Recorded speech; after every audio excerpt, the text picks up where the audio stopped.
I think as you get older, you start to realize that they're not going to do it your way, but there's something you can learn from their way. And so when I invited Libby to those meetings, I had already accepted in my mind that she might do or say something that might not align with something I had said or done before. And that was good. Thanks for tuning in to the Self-Funded with Spencer podcast. Let's go make healthcare better together. So for our young producers, I'll say things like, what's your best time of day? When are you most high energy? And a lot of them coming straight out of college, they'll say afternoon or night, right? Okay.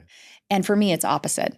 And I usually tell them that's going to flip for you. But for now, use that to your advantage. Yeah. Do the low energy tasks in the morning when you're less sharp. Do your expense report, do your trainings, do the things that you don't really want to do. In the afternoon, eat the frog. Do the thing that you are afraid of most first. So if you need to make 100 calls, make 100 calls from 1 to 3. Then after that, do something else. Get your workout in the morning if that's not your time. You know what I mean? Yeah. Be a steward of the industry if this is the industry you're going to be in, because it's changing all the time and it's changing rapidly, and it's our responsibility to change with it. Well, to your point, I think it's definitely flipped for me where early to late morning is all my high energy time. And then it's like a slow grind for the rest of the day. I think that's just getting old and too much coffee. I fully believe in, I don't know why it is that we force kindergarten kids to have nap time or rest time in the afternoon, because they, resist it. And I would, oh my gosh, would I love like a siesta nap time from 2 to 4. That's my, I need to break out the energy drink. Yep. Yeah. Well, COVID was one of my most successful years, 2020. Okay. I didn't meet with a lot of people in person. So literally most of my success was virtual, meaning bringing on new clients through a virtual engagement. And someone asked me, what do you think made it such a successful year? And I thought back on how my time was used. I got up later. I woke up at 7 every day and started my day. I walked twice a day.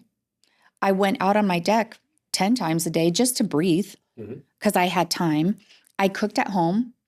I read. I went to bed early. I didn't have the normal stress of, commute and getting in my car and did I remember everything? None of that was there. And so I do think that there's something to be said for making sure that you have time in your day for just nothing. Yeah. We talked a little bit in the elevator on the way up of kids that say, I'm bored. There's nothing I love more than to do nothing. My wife doesn't understand that. That's all I want to do on vacation is nothing. Me too. I begrudgingly get dragged to everything. It's like, can I just sit here? Mm-hmm. But so I think that would be really interesting. Speaking of virtual meetings during COVID, that's how y'all met, right? Yeah. Yes. Okay. So who reached out to whom? What was that first meeting like? So I had wanted to work with the office that Cara's with at the time, and had a couple of conversations with some folks on the team, mainly on the, account service side, and was trying to find a way because our, method with working with new consultant offices is to work with current clients first. Well, made sense to work with the account executives and the internal kind of strategy teams for that office. So I had a bunch of calls and I wasn't getting anywhere. It was, everything was here, can you quote this? We're not going to follow, educating the employer the way that Pareto wants to do it. And so I was relaying back to our team, our leadership, a level of frustration saying, I know this is they could be a great partner. I've heard great things about them in the market. I'm struggling. You're getting stonewalled all the time. Yeah. And so we knew based off of the national, it being at a national office, there were other folks in the country within that national organization who were strong partners with us. And so one of them in the Nashville area said, oh, you don't need to talk to those people. You need to be talking to this person. You need to talk to Cara Kirsch. And I didn't know him that well, but I knew he was a good partner of Pareto's. And so I think it was Clayton, connected me with him and said, here, can you tell Libby who to talk to? And so he gave me Cara's information. And I don't know that he introduced us. I think I just reached out of the blue. He might have told you I was going to reach out. And Cara, again, it was May time period during, beginning of COVID. And so I said, I can't really travel, but would love to jump on a call with you. And so Cara's response was, I'm pretty busy, but could you do a virtual lunch? Mm-hmm. And so we did. Yeah, paint the picture of a virtual lunch for me. Like, what does that look like? Our virtual lunch was a Zoom meeting for 45 minutes over lunch. And she qualified it with, make your lunch. I'll make my lunch. We'll eat just as if we were, going to a restaurant and having lunch together. And instead of ordering lunch, we'll just put our lunches together while we're on Zoom. Yeah. And you also caveated it with casual, right? You don't need to get dressed up. You don't need to, no pretense there. And so I think I was in yoga pants and a, workout top, hair greasy in a ponytail, maybe even in a baseball cap. And I was making a turkey sandwich, carried my laptop into my kitchen, made a turkey sandwich, had pretzels and hummus. And Cara was asking me, do you like turkey sandwiches? Do you like ham sandwiches? I mean, it was, do you like mayonnaise or Miracle Whip? Because it's like you're inviting into the home, but it's like all of us now on Zooms are in the curated space in our home where everything behind us is like properly set up for Zooms. So you're like, no, here's my home and I'm going to make a sandwich with you. And I'm pretty sure my kids were running around in the background. And my laptop was in my kitchen too. Was it? Okay. So she was in her kitchen. You were reheating an egg casserole. Yeah. That's funny. That was one of the things I made during COVID. Okay. And it looked delicious. I think I asked you for the recipe afterwards. And so we, made our sandwich, made hers. And then I carried like laptop with plate on top of it back up to my office upstairs, and sat and we ate lunch together and just got to know each other. We didn't really talk about work at all. Did y'all bond over anything in particular that you recall? Well, I think that women who have achieved success in this industry, and like Libby said when we were chatting earlier, I think across business, women deal with male-dominated spaces and how those work. But when you find someone that has common goals as yours, it works really well. And you can kind of just feel it. Yep. You can feel it when that person is able to just be themselves. When I'm with women who are really closed off, I can feel it. I can feel that that's probably not going to be my person. Okay. And so with Libby, I just felt like this is going to be my person. We might do some business together. I don't know yet, but this is definitely someone that I think is great. I think she's smart. I think she can provide solutions. I think she can have intelligent conversations, and that's what I cared about. Yeah. And so going into the we might do business together, it took a lot for me. I remember ending that conversation with it was a follow-up to let's talk about what Pareto, the solution that Pareto brings to the table is. And so we set up a follow-up call to go through, our value proposition, what we do at Pareto. And I'd love to go back and find my emails because we now talk about having 3,700 captive members and all this. And at that point, I'm sure it was like 300 captive members and $200 million in stop loss premium, stuff like that. So we had a follow-up call a couple weeks later. And at the end of the call, Cara said, I really like this, but your process with writing new business for Pareto it doesn't fit in the way that I work with my clients. I don't know that I have time for it, but I do think I have 5 or 6 clients that could be a really good fit for Pareto. And I said, that's great. You're going to have to follow our sales process of educating clients, and I need to help you do that. So if you change your mind, you know where to find me. Mm-hmm. And it was so hard. I was just saying, because I get that, right? And now you likely very easily have the confidence to position it that way. But early on, was it a struggle for you to reply in that manner? It was really hard because I also knew I really wanted to work with Cara. But I think intuitively, I knew if I can give her a clear expectation and say, this is how we do this, I had the confidence in what we had built even over that virtual lunch, just getting to know each other, that it would come back around. And it might not come back around. Wasn't like she called me the next day and said, I agree. It was, hey, I kind of saw you in that lunch to know you're going to figure out what works for you and with your clients. And you're thoughtful enough with how you meet and engage with clients and prospects. If this becomes a solution that really does resonate with you and you're thinking about it in 2 or 3 weeks, which I felt like you would be, we will find a way to make this work. And 6 weeks later, you called and said, okay, I have these 6 clients. She gave me, I trust you. I'm going to give you the names of the clients. I think these are a good fit for Pareto, and here's why. And this is the timing that I have set up for meetings with my clients. These are the meetings on these dates. Can you make these work with your schedule? And luckily I was new enough in sales then that I was like, sure, I'm free. As a matter of fact, I can make all 6 of the, with no conflicts. Yeah. So it ended up, working to our benefit, our mutual benefit, then that it made probably conversations that we had in subsequent years easier when there was hey, I have to draw a line here. Right. And yeah, how did you react to that? Because I know it is different than perhaps a typical carrier might respond and I don't want to say desperately wanting your business, but doing everything they can to get on an RFP list or something like that. So how did you respond to that? Well, I think that there was an evolution in my mind in what I allowed to happen with clients. And I'll share with you what that looks like. So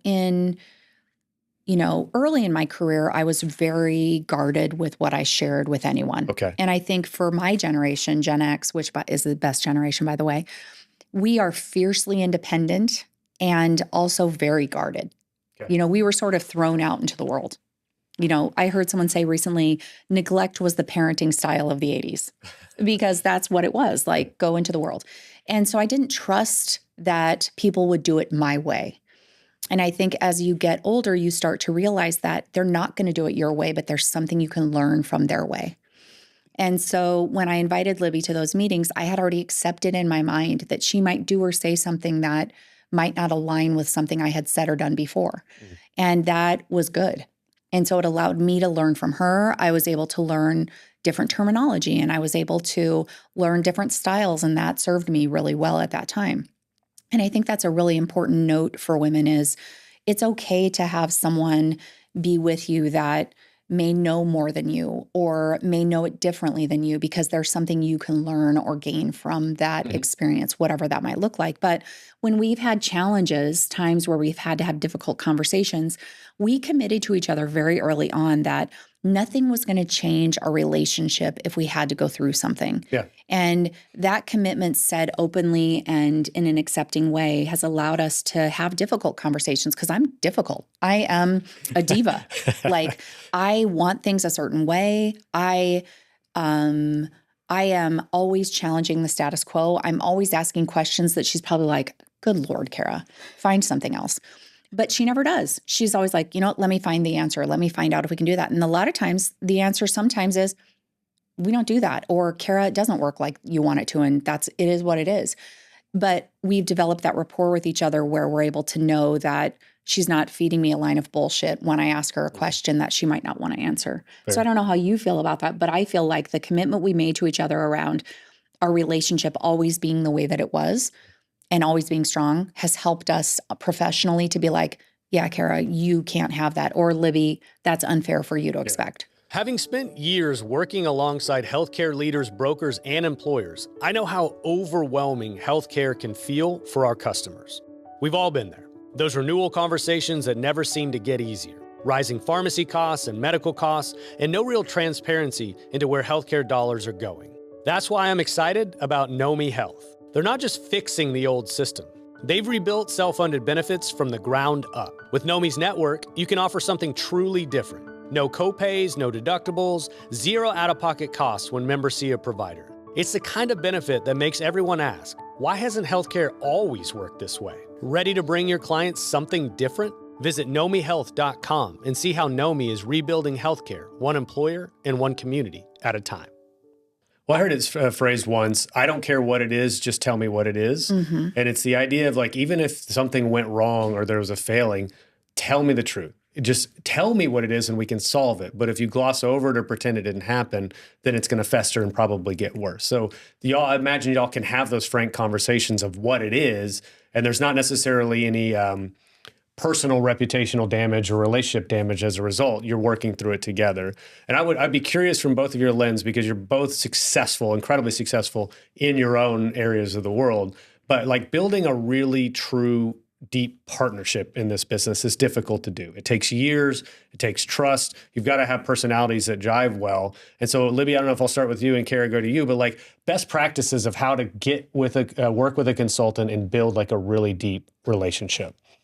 I don't know that there is a best practice. I think leaning in when you have that intuitive feeling that, you know, if I met Cara at a bar in Omaha having a drink, we might still have intuitively become close friends. And so I think that's one piece of it, was leaning in and trusting my gut enough to say, hey, I really like Cara. I respect Cara for personal reasons outside of work.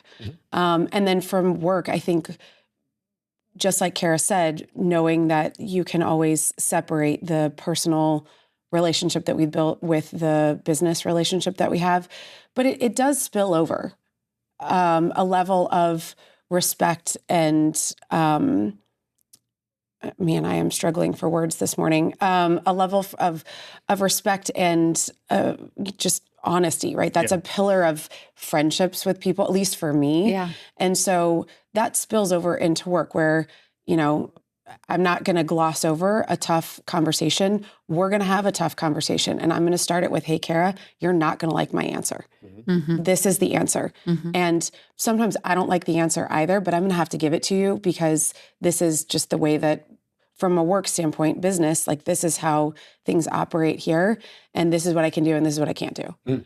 And that makes it very clear for us that, you know, I'm not playing favoritism. I'm not doing something outside of our scope. I'm always going to be honest with you. How do you compartmentalize that, Libby, then? Because sometimes you do have to deliver bad news or news you know that Cara or some other consultant would not want to hear. And you might actually be friends with that person, right? So like this is your friend, but you know you have to deliver bad news. So how do you compartmentalize the business side of that to be able to deliver that news because it's your job, knowing you have risk of maybe affecting the friendship? Well, we actually did have a situation happen last year that we both learned from. Yep. And, you know, I think the learning from that now is to be transparent as soon as you can. Okay. Because even if it was hard, it still had to happen. And I think that what we could solve for is the timing of how it got delivered to me. I see. And so now we know that anytime she could text or call and say, hey, this is happening, and I have to accept that Libby has a job. She works for Pareto. She has many consultants she works with, not just me, and that she has a responsibility to Pareto to deliver on the work that she's supposed to do. And that sometimes is not in alignment with what I might be doing with Libby. Yep. And so now we've learned, at least my learning from that is that we would talk earlier, that we wouldn't let it just sit in hopes that maybe one of us wouldn't find out. We would say, hey, this is happening. There's nothing to talk about really because it's happening no matter what. Yeah, that's fair. And then same question back to you though, Cara, in terms of, you know, you I'm sure have people calling on you every single day trying to get time on your calendar and want to pitch some new solution to you. So from your vantage point, how does a solution partner, or sometimes you'd be called a vendor or even a carrier, how do they start to build a relationship with you? Like, what do you think best practices are from your perspective? Virtual lunch. Yeah. Virtual lunches, making sandwiches. I think the word that I use to describe the relationships I have with my key partners is intention. We are intentional about how we show up for each other. So the partners that I have know me. They know my backstory. They know where my vulnerabilities are. And they're able to respond to those in kind through spending time with me. And you know, I get curious about new solutions sometimes. So sometimes I'll respond to people and say, I'm really curious about the solution. And when I meet them, if it's all bravado and all about them, I usually don't spend time with them again. Right. I like people that are real and genuine. My dad told me and taught me as a child, you know, show up, be on time, go to church, pay your taxes, you know, the basics, and you will be successful. And he was right. You know, I had a situation with a client recently where there was a problem, and in researching it for myself, I thought we have some ownership in this problem. This is not just a vendor problem. This is we have some ownership in this. And so made some adjustments to some things and said to the client, we have some ownership in this. And this is what we're going to do about it. And she was appreciative. Fast forward, our client experience survey came out and she gave us a 10. And in the comments, she said, I love working with people who aren't afraid to own up to their mistakes. Yeah. She said, integrity is the most important thing to me. And so I thought we could have easily, run through it and put the blame somewhere, but that's just not me. Yeah. And so intentionality, I think, is the most important thing when it comes to relationships, at least with me.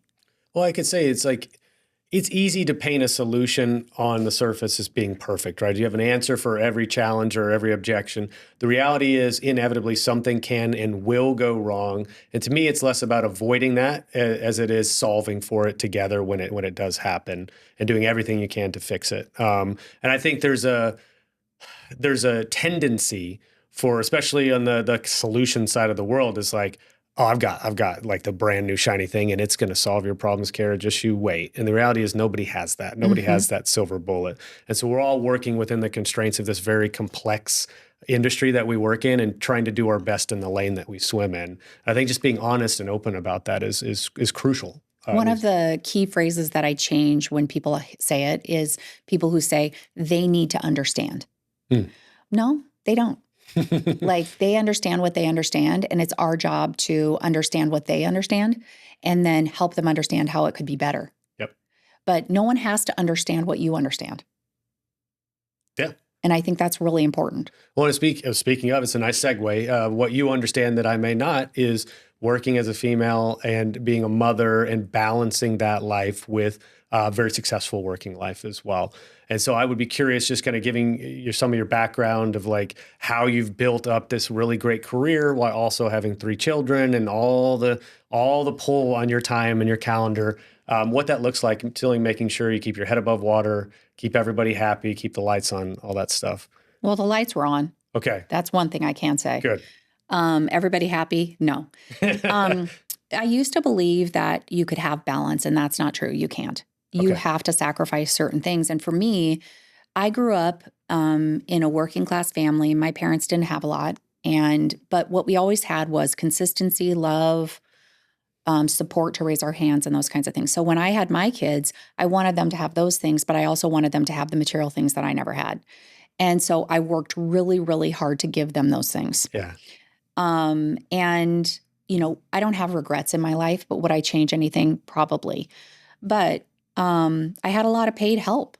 I didn't have family to take the kids to school and do the things. And so my kids today, they're grown up, they're 28, 23, and 22. They still complain about, well, our mom made us ride with this crazy lady to school because we didn't have a bus. And, mom, her van smelled and her van wasn't clean. And I'm kind of a clean freak. So when you got in my car, it was clean. And they were like, there was a smell and I'm weird about smells. And so anyway, they have their own memories of what it was like growing up with me. And my daughter especially, she wanted to join this. This is such a good reminder of like, okay, mothering while being a professional is. She was probably 20 and she wanted to join this workout thing. And it was like a 10-week kickboxing program or whatever. So they have a nutrition component. So she's like, hey, Mom, will you take me to get the things like my scale to measure my food, my water cup, all the stuff. So I'm like, yeah, sure. So I show up at her apartment. I'm waiting in my car. She gets in the car. She's bawling. And I'm like, what's the problem? And she said, well, I went to my testing for this kickboxing thing. And I'm like, she's like, I ran a mile in 15 minutes and I suck at this. And how am I ever going to do it? And I said, what are you going to do? And she says, I'm quitting. And I'm like, quitting? And she said, I'm never going to lose 40 pounds in 10 weeks. That's not going to happen. And I said, you're right. And nor should you want that to be your goal. Mm-hmm. And I said, how about if your goal is just going? Yeah. Forget about the scale, forget about the test, just go. See if you can commit to something for that long. And she looked me dead in the face and she said, is that okay? And that was sort of a turning point in my parenting where I was like, I've set an example of perfection because I've been shielding my kids from the grind. Okay. And that's not okay. And so that would be one thing that I would say as a person that raised children on my own. And, what do children need?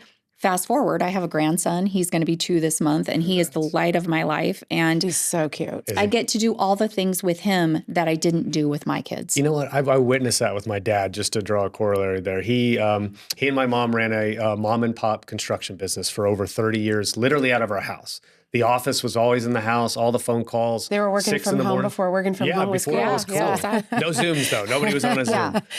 And I witnessed the grind of that. And I witnessed how hard, I mean, my mom at a certain point stepped somewhat away and was doing more just the books and the bookkeeping, but was a mom first and not as many hours as she used to. But he was working 12 hours plus a day and on weekends, right? And so I observed that. I also observed when we had kids and he became a granddad and he had time because his business was sold, that changed him immensely. I mean, he softened, he wanted to come over all the time. And it was like, oh, now I get the time to really fully dedicate my attention to my grandkids. And it's actually a really interesting dynamic shift. And I guess you're saying that that's kind of happened to you a little bit as well. Yeah. And in fact, my business now is, second to my grandson. And when my daughter is struggling as a single parent, I'm like, full stop. My team can handle it. They can let me know when they need it. My clients all know that I have a grandson. My clients all know that my daughter's a single parent. I'm not afraid to share that. When I was a single parent, I was really afraid to tell people I was a single parent because I didn't want to be overlooked for opportunities. And that was a thing. A senior executive at one of the companies I worked for said to someone when they said, well, we should ask Cara to do that. He said, well, did you know she's a single parent? Like that would never be said about a man.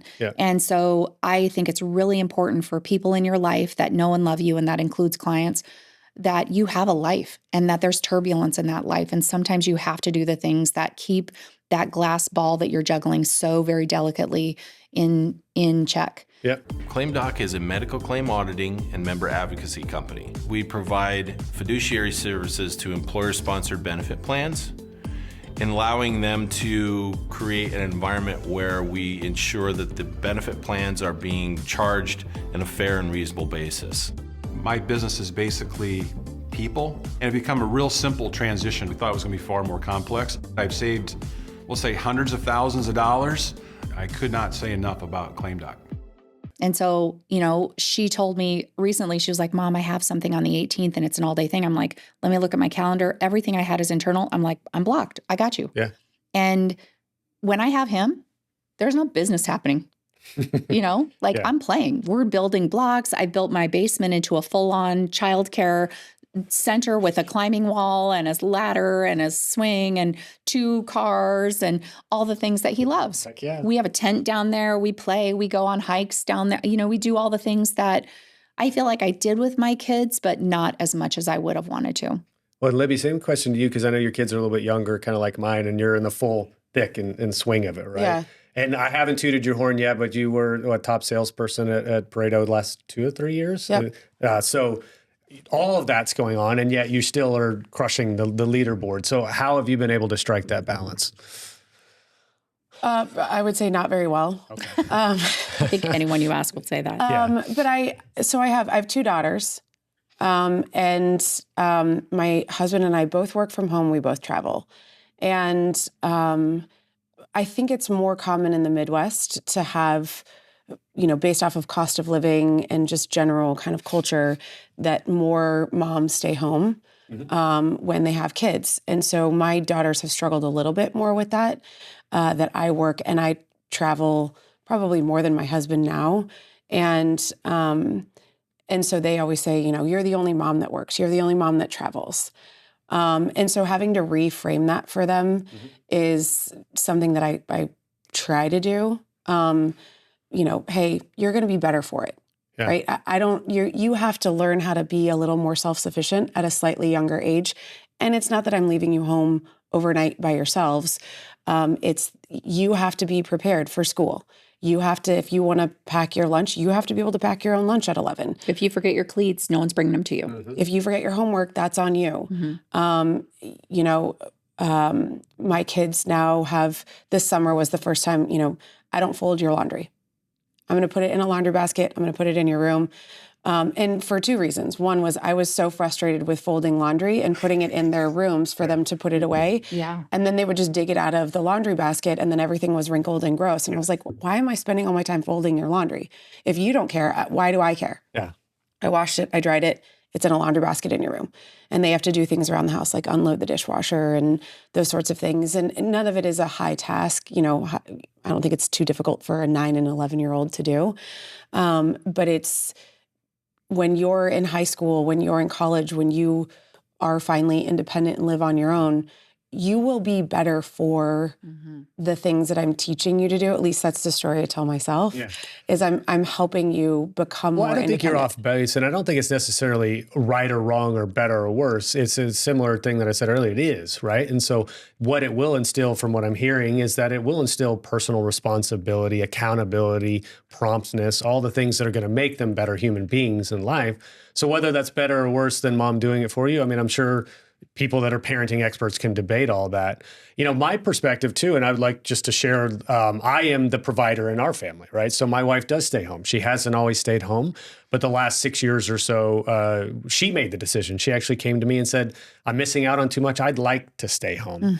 And so I have a different set of stresses, right? It's like sole provider. If I don't do well, family doesn't do well. And I grew up in that environment where it was hard. We made okay money, but our life was never like, the lifestyle was never extravagant. And so I saw how hard it was to earn $1. And so now I have this instilled with me is like, I have to provide. I have to provide the lifestyle the kids and my wife wants and all those things. And so it's a little bit different version of the same thing, right? But I worry about travel so much, gone at nights a lot. And it's like, how often am I getting to see my children is a struggle for me as a father. Fortunately, they have mom at home that is there with them every single hour of every day, right? And so they get a different balance or a different dynamic.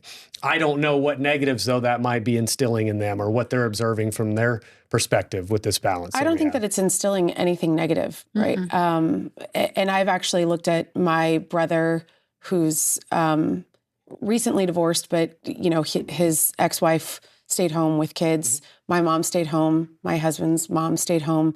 And I look at them and say, I appreciate what you do. I couldn't do that job. The way that your wife said, I want to stay home.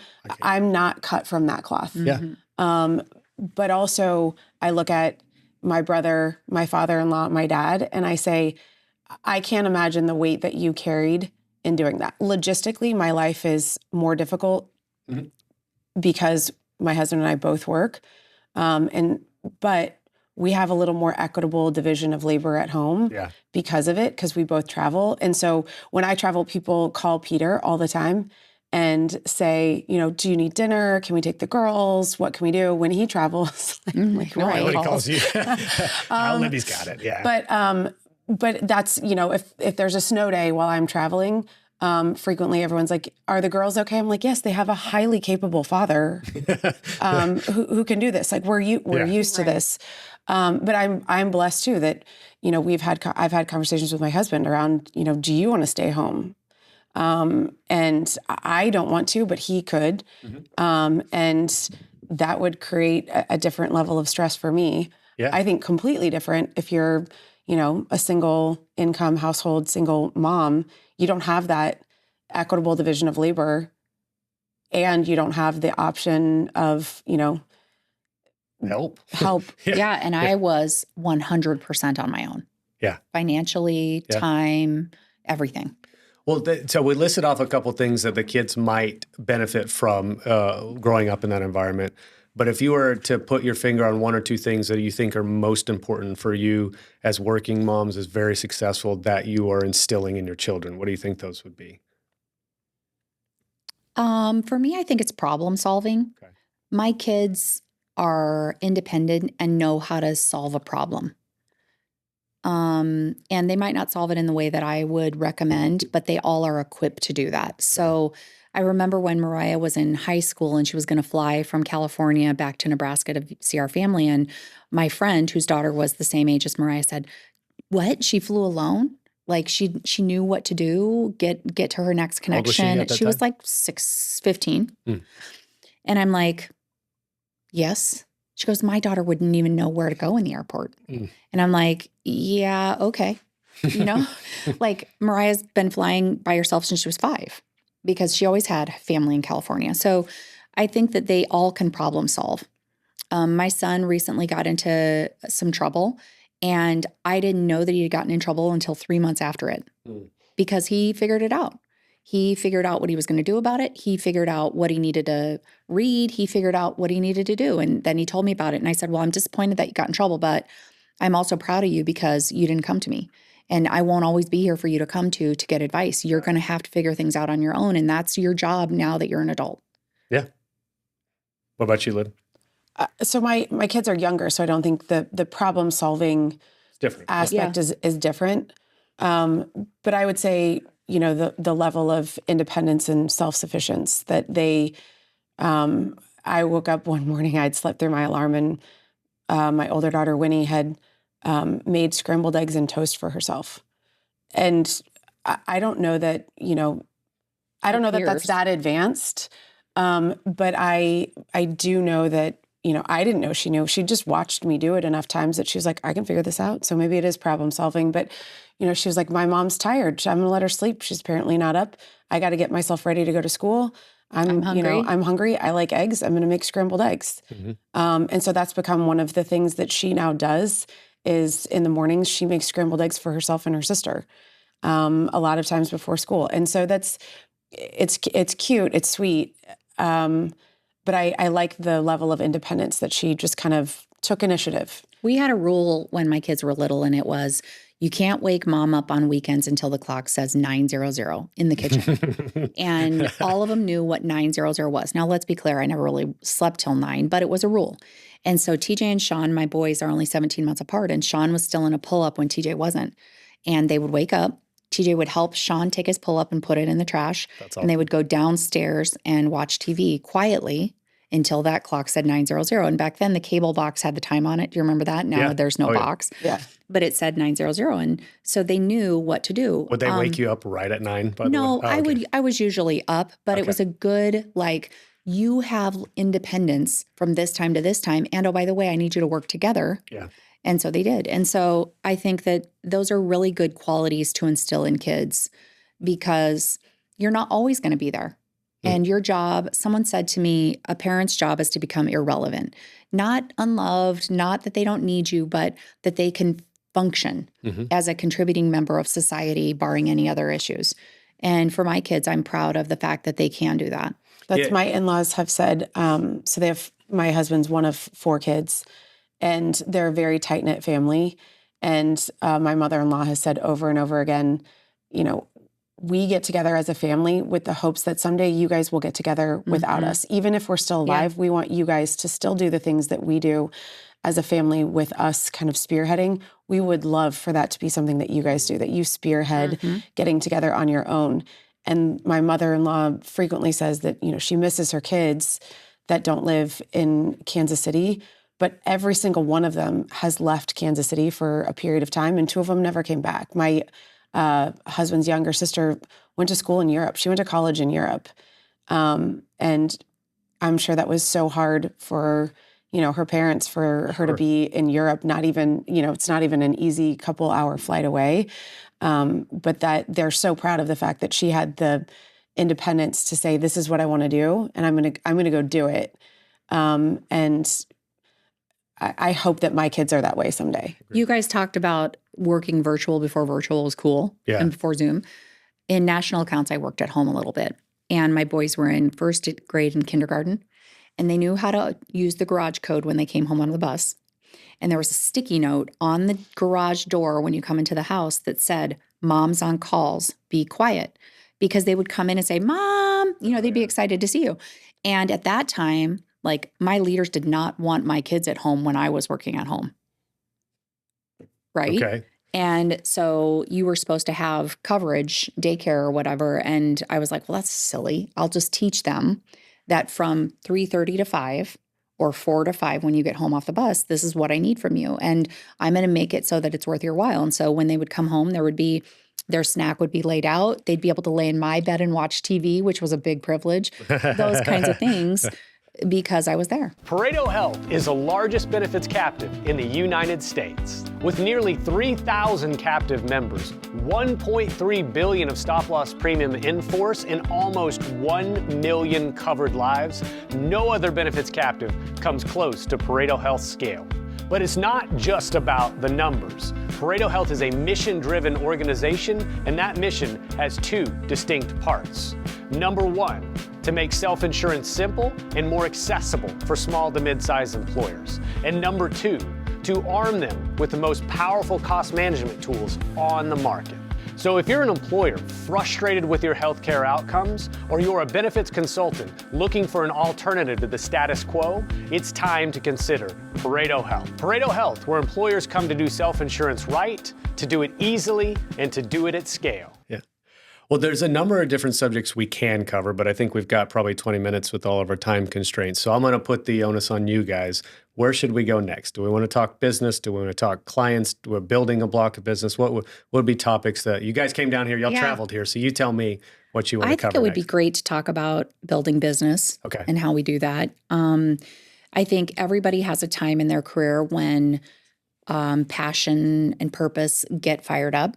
And for me, that was in 2017. And I was sitting with a company that takes care of the most vulnerable people in Nebraska from a home health care perspective. And their CEO said, "Hey, Cara, you do benefits, right?" And I'm like, "Yeah." This put simply, yes. And he said, "We're getting a 74% increase on our fully insured plan. What do you think about that?" And remember, I said I grew up in a small town, working parents, not a lot. And I said, "I don't. What do you think about it?" And he said, "Well, I don't know what to do." And I said, "Well, what does your broker consultant say?" And he said, "That's the best they can do." And I said, "Do you believe them?" And he said, "Well, I don't know." And so I said, "Well, I'll tell you what, I'll do a project for you and get under the hood and see what I can find." And what I found was no large claims, no claims over the pooling point, and no specialty drugs. Just a lot of meat in the middle. Okay. And so I developed a reference-based pricing plan against everyone's advice, and a self-funded plan, and ended up changing that 74% projected increase to a 9% in a self-funded plan, saved them $3 million over 3 years. They've since been bought. The lesson I learned was I always read contracts and I always knew sort of details that people didn't know. But at that time, it really fired me up to challenge the status quo and believe that there was a solution for everyone. The one solution at that time that I didn't have was a long-term stop-loss contract that would allow middle market employers to be self-funded. Why did I care about them being self-funded? Is because they would have power and control. Yes, self-funding might require more work, but self-funding allows you to make decisions differently than you have to when you get a 74% fully insured renewal increase and no one else will quote on it. Now you're really screwed. So in a self-funded plan, you have more things. When Libby and Pareto came into my professional life, it allowed for me to provide guidance to the middle market, the mom and pop companies that really are the backbone of America, to have power and control in their healthcare strategy. And it changed the game for me. And so for me, growing a book of business is focused on, truth, honesty, integrity, all the things that are center to who I am, but also teaching people that in a world where you think you don't have control, it's just a necessary evil, that in fact you do have options. And if you work with a consultant that is transparent and can teach you, will spend time educating you, it will be worth your while. Yeah. Comments on that, Libby? I mean, I think Cara pretty much nailed that one. And I'm in a different role, right? Sure. But you're an active participant, right? I mean, we both are, right? In a different capacity, obviously different locations. But, the way that I think about it is as somebody like you who has a vision of what this strategy needs to be over a period of time is enabled to a strong degree by the solution that we offer. It doesn't mean it has to be ours every single time, but for you to execute on going from fully insured, 75% increase to a reference-based pricing plan, self-funded, over time saving $3 million, you have to trust that at least the risk financing, the backstop of the stop-loss policy is trustworthy over that period of time. If you're constantly having to shop that and you're worried about contractual provisions being taken away if things go wrong, then you cannot do what Cara Kirsch wants to do on behalf of that client. And that's what I feel our role at the end of the day is most suited to do, is to enable a consultant strategy. Yeah. I do think you do a really good job of consulting and leading clients for the right reasons, which it sounds so silly when we say it, that it's not going to be the lowest number on a spreadsheet. And so there are times where Cara has said, we've met with the client, I've qualified that they're ready to move forward. We go to underwriting, and I go, Cara, this one looks a little tough. The max liability looks a little higher than I think our target usually is for a client. Do you want me to still share the numbers? And Cara said, yes, I want to see the numbers. And so I'll share 100% of the time. So there's never been a time when I've brought an opportunity to Libby and we haven't at least moved through indication. Yeah. It's interesting because she and I talk about this a lot. The amount of times that we actually write business together, if you think about close ratios, which competitive people do think about that, is significantly greater than most of the other people because she's done such a tremendously effective job of teaching me what are the things to focus on and focusing on those things. I don't focus on, Kiss X. Yeah, it's a great solution. And do I believe in it? Yes. No, I focus on the financing mechanism for which you have to provide healthcare under the ACA. That's where I start. You're an employer that has to provide healthcare. How you finance it is contingent upon your ability to handle risk and the consulting partner you have, because good consultants spend time with you to educate you. The incentives in our industry are misaligned, meaning that as fully insured costs go up, typically brokers and consultants get paid more. I am vehemently against that. Yeah. I heard it said yesterday, somebody was working with an employer convincing them that self-funding was the right path for them, and they were getting some hesitancy or some pushback.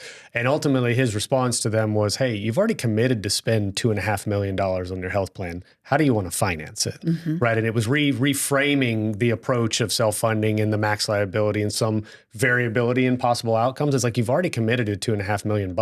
We're just financing it in a different way. A lot of employers, if they have the first year of self-funding, they'll come back if they had higher claims utilization than expected or anticipated.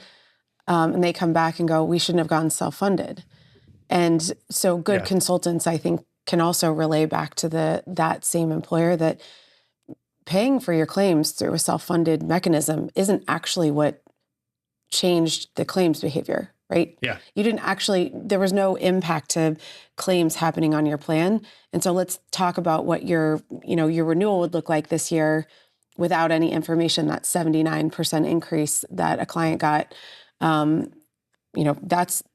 you'd have a large increase fully insured with no data to back it up. Where at least now, yes, people might have spent more in claims than we all anticipated in this time period, but we have actionable information around how and why. And that's where I think true consulting comes into play. Might almost argue, I almost cringe at the notion of the claims are the claims, because the claims are not the claims. Right. A Renalogic managing a dialysis claim is not one running through your fully insured plan over at DaVita or Fresenius, as an example. Same condition, same treatment protocol, wildly different claim, right? So the level of visibility you get and the ability to actually take action to address that claim in real time versus finding it out in arrears most often when you're fully insured, that claim is not going to be the same price no matter what. So outcomes, I'm just going back full circle, outcomes are likely worse if they'd stayed fully insured and had that bad year. Go ahead. Just to add to something to that, Spencer, if I could, one of the things I'm doing after this is I'm flying back to Kansas City with Libby, and then I'm driving to the Ozarks for the Missouri SHRM conference, and I'm speaking there. Okay. And again, back to my earlier comment around, we have a responsibility to share thought leadership because we're experts of the craft. And I'm super excited about it because, I do tend to get a little edgy in those audiences to be like, when people say, well, we can't do that. Or we were told that self-funding has unlimited liability. Or we were told that self-funding would take a whole lot more work. We're going to have to hire a whole new staff member. And to poke holes in some of those things and give people the confidence to ask questions of their consultant. It's interesting because I spoke at the Iowa Employment Conference in 2024, and one of those groups is now my client. And it took 14 meetings and a year and a half to get them to say, yes, we want to be your client. The first meeting I had with them, they said, oh, we love our consultant. And as I met with them, I said, I'm so glad you love your consultant, and I'm so glad you think they're doing a good job. What's their scope of work? Oh, we don't have that. Do you have a consulting agreement that outlines their responsibilities to you and their commitments to you? We don't have that. Do you know how much they're getting paid? No. And fast forward now, asking that consultant how much they're getting paid and seeing that consultant sort of backpedal and make concessions mid-year and that kind of thing. And then, asking some compliance questions. And so I do believe that there's opportunity everywhere. And because I'm so passionate about making sure people know what their choices are, whether they're my client or not, is something I take really, really seriously. I mean, let's be honest. I would prefer to be at home right now with my grandson. But you don't want to be here? Not on this podcast, but like traveling. And I stupidly made the mistake of thinking that the Missouri SHRM conference was in Kansas City, and it's in Osage, Missouri, which is 6 hours from Omaha. So tomorrow when I get done speaking, I'm driving back and I'm like, well, better download a good book. Yeah. And so I just feel really strongly that if you are a broker or consultant and you work with clients, number one, always be a steward of the craft. Like learn as much as you can, even if the solution is hard or you think it won't work. And number two is don't be afraid to lean into the reasons why people think they shouldn't be innovative. I'll tell you right now, it's a lot easier to be innovative in a self-funded plan with a large projection than it is to be in a fully insured plan with a large renewal that you can't explain. 100%. And so, keep those things front and center. Well, and I think we've talked a little bit about the how, and as we inch towards the end of the show, I think why an employer should care about this, right? Like I think really getting down to the crux of whether that's the CFO, whether that's a director of HR, COO, CEO, doesn't matter. Why should they care about these things? Fundamentally, what is the reason they should lean in? Well, that's the rule. Number one is ERISA requires you as a plan sponsor, whether you're insured or self-funded, to use your employees' money with fiduciary responsibility, period.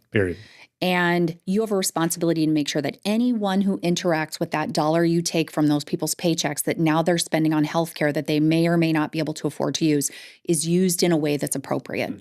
And it's fine if your broker's your college roommate, as long as you're holding your broker accountable for the things that you are responsible for as an employer. Okay? Number two is that you understand the interworkings of what your consultant should be providing to you. You don't go into business, you don't have an attorney that you don't know what they're going to do for you. You don't have an accounting firm that's going to file your taxes and take shortcuts so that you get audited.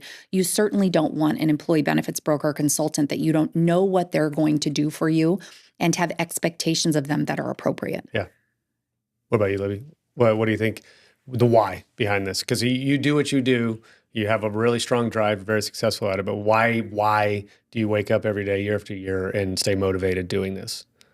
I truthfully, and it's something that I think is in the news everywhere, is that the cost of healthcare is incredibly problematic across the country.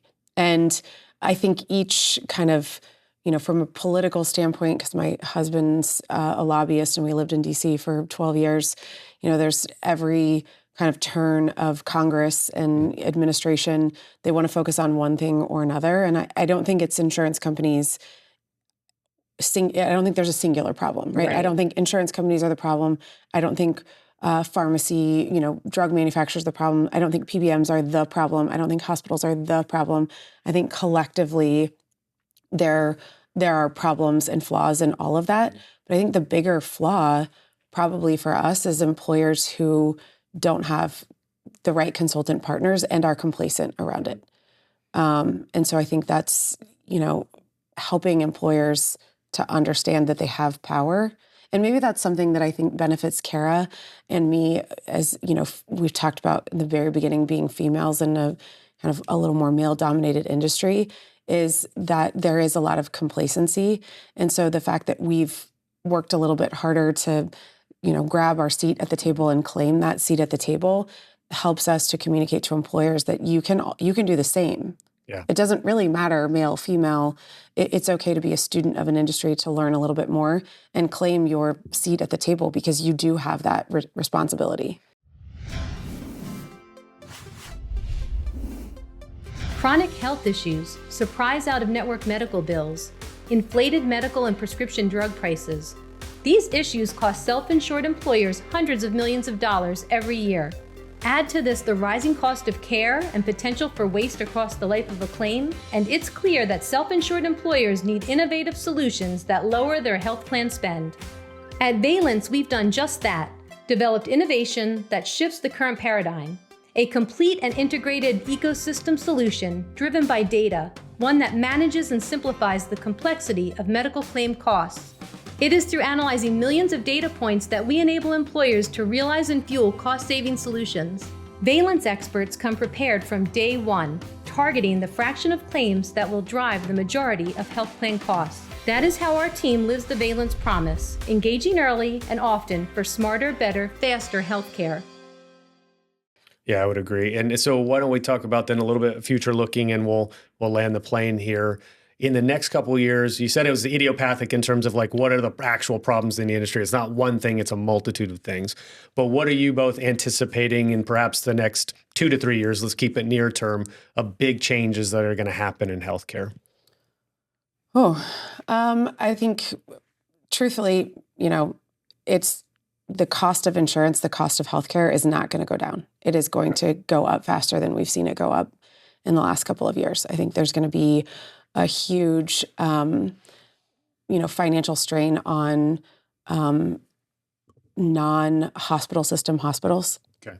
I think a desire for transparency and management of claims at the hospital provider level is going to put strain on some of the hospitals' systems and really providers. If you think about, more rural places in the country, every kind of physician you work with is within probably a rural community critical access hospital. So I think that's going to continue to drive employers to see escalation in insurance spend. And then I think we will see more and more employers looking to finance their insurance differently. And I think it'll probably be a divergence of employers who want to be self-funded because they want to manage claims, and employers who say, we don't want to be in this management of insurance game, and so we're going to lean in a different direction, ICRA, something like that. I think you're going to see... I do think that's where I was going to go if you'd asked me that question, is a bifurcation of the risk pool completely, where those that can and are willing to do will do. Those that are reluctant to it will find themselves in a worsening risk pool with higher increases year over year. Then they're stuck, right? Then they rush to an ICRA. I don't know what else they do instead, but you'll have those risk pools split most likely. What about you, Cara? I want to ask you the same question. Gallagher has some pretty robust data, and we've seen over a 40% increase in cancer costs since 2020. 40? Okay. 40. And so I would say the biggest areas that employers will see cost drivers, I agree with everything Libby said, is around inpatient care and specialty drugs. And there are solutions in both of those areas. And I think make sure that you know the solution and how your administrator partners will allow you to support those solutions. And if they won't, figure out what you're going to do about that, whether it's using a BUCA solution or a non-BUCA solution. And I think moving from, financing your healthcare in a fully insured model to a different model is something that employers are going to be exploring more than ever before, because the runway is going to get real tight here in the next couple of years. And I think this year is actually a very transformative year in terms of people making change to the things that they may or may not do. And for people like me who are stewards of the craft, it's going to be a lot of fun. I do too. I think it's going to be a lot of fun. I mean, I think the fully insured market has completely crested, in my opinion. You saw, I think they lost 3 to 4% market share last year in terms of total number of employers in that arrangement. I think that's going to accelerate with the increases I've seen, renewals increases I've seen, at least in the markets I touch, they're pretty bad. Well, and I tell employers, watch the fully insured market. Yeah. Watch the solutions they're going to put in place to protect their margin. Yeah. Those are the same solutions that you may want to explore as a self-funded plan. So if they're requiring people to go to certain providers for certain things, it's not by chance. There's a reason for that. Follow the big employers. Walmart requiring people to go to Mayo for certain things. Follow that, because they're watching their dollar very, very well, and they've been successful at it. And there are solutions for the middle market that allow you to do that too. So don't be afraid to raise your hand and say, hey, where is this solution for me? I have 85 people on my plan. What should I do? Don't be afraid to try that. So, and if your consultant can't answer those questions, don't be afraid to hold that consultant accountable and look at other consultants. Like Cara Kirsch. I mean, like Cara Kirsch. How about closing thoughts then? So usually closing thoughts can be anything from how you would summarize the episode to, hey, I really want somebody that's listening to think about this as they go about their day. So you guys have the complete floor. What would you like to say as closing thoughts? I'm just going to say, I'm going to think about what Cara said, actually, with looking at how you have energy throughout the day and how you prioritize your day. I do a terrible job of that. I'm super reactive to demands of other people in my workday, to the point that I think even our finance team at Pareto gets annoyed with me because I don't do things like my expenses. Our